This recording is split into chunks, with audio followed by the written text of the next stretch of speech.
Blue Lock Chapter 300 has just released. We got confirmation on Nagi's final words to Reo after that damn cliffhanger of an ending last time. Not gonna lie, this chapter either tugs on your heartstrings or you are the happiest chap in the world who enjoys seeing Nagi's downfall, as well as Blue Lock's next phase starting up as well. So I want to cover the whole chapter, my thoughts on it, predictions for what's gonna happen next. After 150 chapters, this is the conclusion of the Neo Egoist League. I would have some hype music, but low-key, this is a sad chapter, so let's cue some fitting music. Let's go. Chapter starts off with Nagi and Reo's conversation continuing, and you just know it's about to be a tearjerker when the first page is a flashback of them riding a bicycle. Like, they had to show a happy moment of them to emphasize how sad this elimination is now. Everyone was just waiting to see what's gonna happen here, and Nagi talks about how he doesn't feel any regret, in fact, agreeing with what Ego said last chapter about how he was satisfied. He continues saying that he beat Isagi and just wanted to keep playing football with Reo, which would have made him happy, but that simply wasn't enough to keep him in Blue Lock. That dream was too small. So right from the start, Nagi is taking that accountability, respect to the man, and he held it together while Reo is just sobbing uncontrollably. He talks about how if he didn't rely on Reo back then, of course talking about the Munchen match, he asks if things would have been different. You know it's bad when the character starts talking about hypotheticals, like if they did this instead, would it have been better? And it all goes to Nagi apologizing to Reo for not being able to find a new dream, passing the ball to him, and not being able to take the shot himself. Reo this whole time is literally covering his mouth crying. This is giving the same vibe as this. Perhaps I treated you too harshly, and so did the whole community. Not gonna lie, these McDonald's memes were funny though. Reo tells Nagi to not apologize and that he didn't do anything wrong, basically trying to comfort Nagi, but let's be honest, this is still entirely his fault. Literally everything Nagi says was right. He didn't find new motivation. In fact, he had to ask Reo to help him out. He took the easy way out instead of figuring out things by himself, so he reaps what he sows. But Reo is still trying to shift the blame on himself, saying that even though Nagi didn't love football, it was Reo's dream and he was going along with it. He even starts apologizing for pushing him along and making him try so hard. I feel like someone is dying at the moment because why does this remind me of Pepper Potts saying goodbye to Iron Man, "You can rest now"? Now, even though he's my profile picture and I think Reo is underrated as a character, I'm not his biggest fan. I kind of just think he's Goldilocks approved. I don't like him that much. I don't hate him. I think he's just right in the middle. But any reader can literally feel this panel. Bro is leaning against him crying. The emotions are high for them. Now, Nagi responds to Reo basically saying that him going along wasn't a waste. He found new sides of himself, like how he got fired up or just frustrated, and he just reminisces about his journey throughout Blue Lock, the good and the bad. And I know we're halfway through, but this is such a good way to give a proper send-off to a character. There are some other characters who just leave with no other words, but flashbacking and getting closure like this is just amazing for Nagi. He adds his final goodbyes to Reo as he says that the thought of losing him started to feel lonely, and someone like him who always thought everything was a pain, he gave him light. And then we get one more full flashback panel of Nagi and Reo, with Nagi saying that he's sure they could have been stronger if they stayed on different paths, but the world's best for them is done for now. The World Cup trophy quite literally gets Thanos snapped as well. Nagi tells Reo to become the best in the world on his own,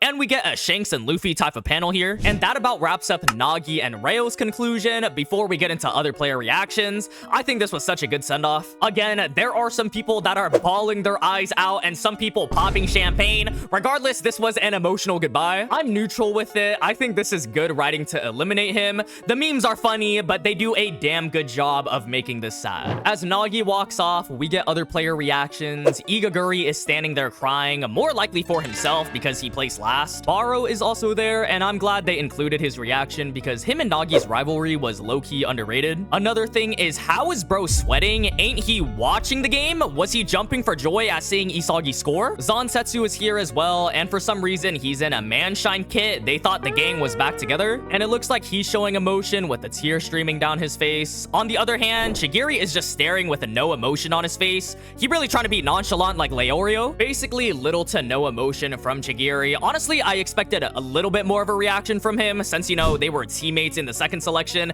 He was celebrating with him in the U20 and they're also teammates. But after that Munchen performance, this face is totally acceptable. Kunigami is shown as well, but what is bro doing here? Adding Rin would have done way more than adding Kunigami, because how do him and Nagi relate? The only thing I can think is because of Reo, but even then, Rin literally had conversations with Nagi about his ego. He was also someone that Nagi can challenge. So why not include both of them? Get Igaguri out instead. Someone doesn't belong here. Bachira standing here like he's done with it already. This face is literally giving an "are you finished yet" type of energy. He for real got some legendary beef with them white-haired characters that fit the same qualifications too, like they're both supposed to be talented. There is a little bit of emotion from everyone, but this whole reaction panel can be wrapped up with nobody cares. Isagi, of course, gets some dialogue with Nagi over the screen, and after shouting his name, he looks back and Isagi is surprised. Bro, you literally just called out his name. This is like raising your hand in class and then being surprised when you're picked on for reading. But after looking back, even Isagi starts tearing up and shouts at Nagi to don't quit football. I'm gonna be honest, this is kind of funny.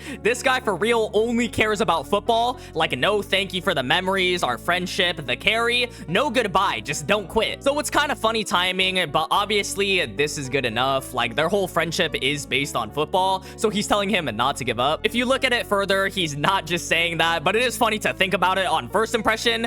Isagi is one of the people who genuinely believe in Nagi too, and of course, he's the rival that started it all for him, so he doesn't need an emotional goodbye like Nagi or Reo. This is perfectly fine. And as Nagi hears this, we get an aura eye popping up as he walks out, with confirmation that the Neo Egoist League ended. Everyone else that was eliminated starts walking towards the Losers Gate too, and with the announcement that the next phase is the U20 World Cup arc. That about wraps up the chapter, so now we gotta discuss about it. Low-key, it got me feeling like Reo for half a second, and then you realize he has a separate manga, he's a fan favorite character, and there was an aura eye at the end. Yeah, he's coming back. Again, I'm very neutral on the elimination. I think the memes are funny, but I can agree this is an emotional goodbye, but everyone can see he'll probably come back at a later time. I just don't see any way he comes back until after the U20 arc. Kunigami was gone for a whole arc like that too, and episode Nagi can basically showcase what Nagi will do during this time, if he's picking up a part-time job or still pursuing football. Most likely the latter half, but yeah, I think for a dialogue chapter, this was a really good send-off for Nagi. It kind of sucks that nobody else got a mention. Like, Igaguri was here since chapter 1, literally a day 1.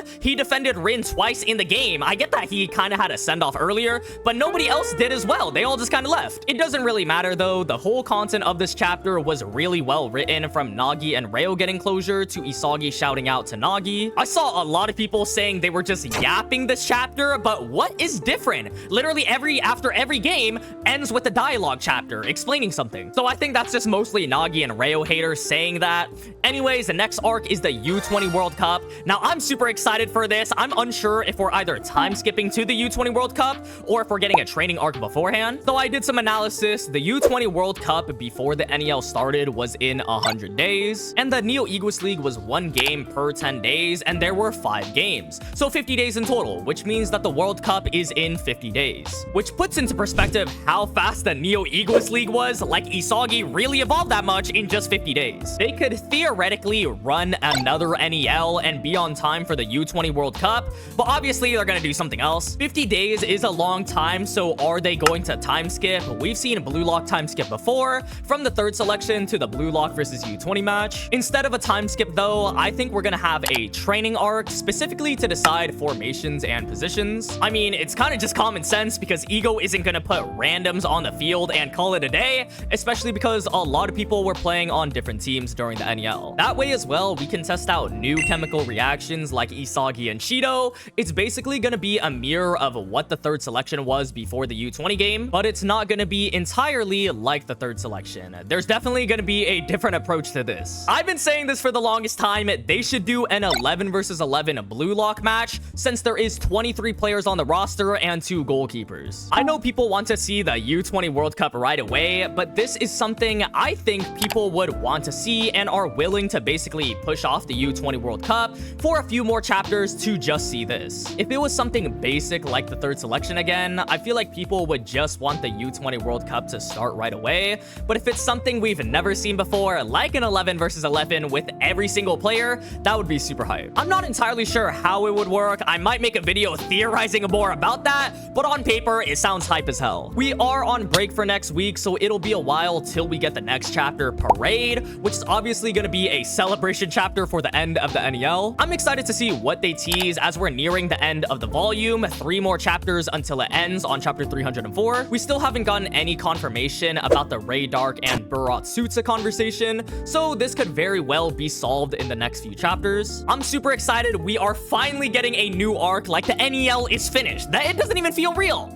Anyways, that about wraps it up for this video though. If you made it to the end, thank you so much for watching. You should definitely hit the subscribe button for more Blue Lock content just like this. We're about to get so much more new content. Make sure to leave a comment down below your thoughts on this chapter, any theories you have. YouTube also thinks you'd really like this video right here, so go check that one out. Anyways, I'll see y'all in the next one. Later.